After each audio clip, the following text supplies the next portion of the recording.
लंगड़ी काम वाली चुड़ैल।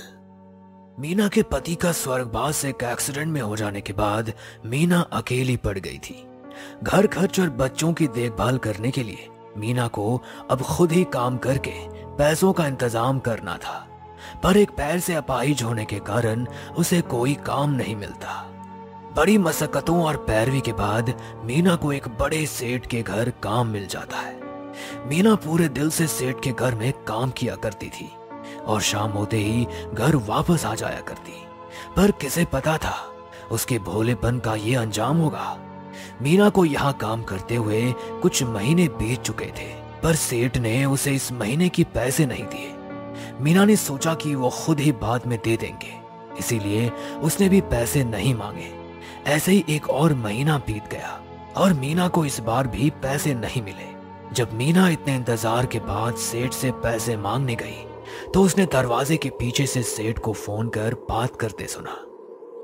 अरे हाँ भाई, बात बिल्कुल पक्की है और वो तो मेरे ही घर पर नौकरानी है।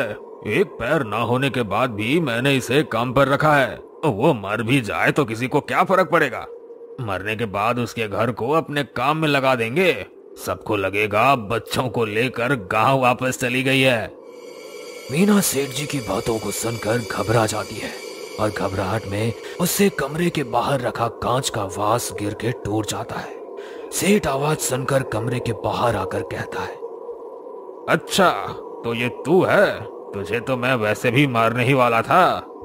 मुझे बख्श दो साहब, मुझ जैसी लाचार अपाहिज को ऐसी सजा किस बात की दे रहे हो?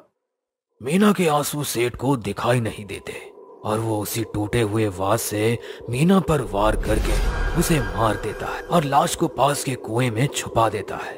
मरने के बाद मीना एक चुड़ैल बन जाती है और उसी घर में भटकने लगती है। एक दिन एक वकील सेठ के घर किसी काम से आता है। सेठ घर पर ना होने के कारण वो सोफे पर बैठे उनका इंतजार करता है कि तभी उसे किसी की रोने की आवाज आती है। कौन है? किसी को मेरी आवाज आ रही है? मोहन खुद को रोक नहीं पाता और आवाज के पीछे पीछे चल पड़ता है। आवाज एक कमरे से आ रही थी। मोहन को कमरे में एक औरत कोने में बैठी रो रही हुई दिखती है।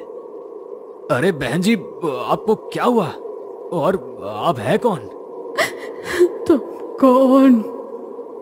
मेरा नाम मोहन है और मैं पेशे से वकील हूँ।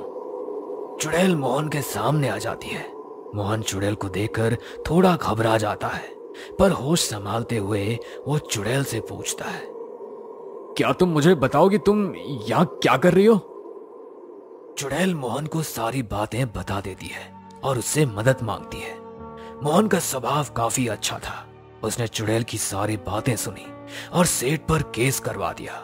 मोहन और चुड़ैल ने केस को लड़ा और अंत में मोहन ने कुएं से चुड़ैल का शरीर निकलवाया, जिससे ये साबित हो गया कि सेठ ने ही मीना का कत्ल किया है। चुड़ैल को घर वापस मिल गया और उसके बच्चों को नाना नानी के पास भेज दिया गया।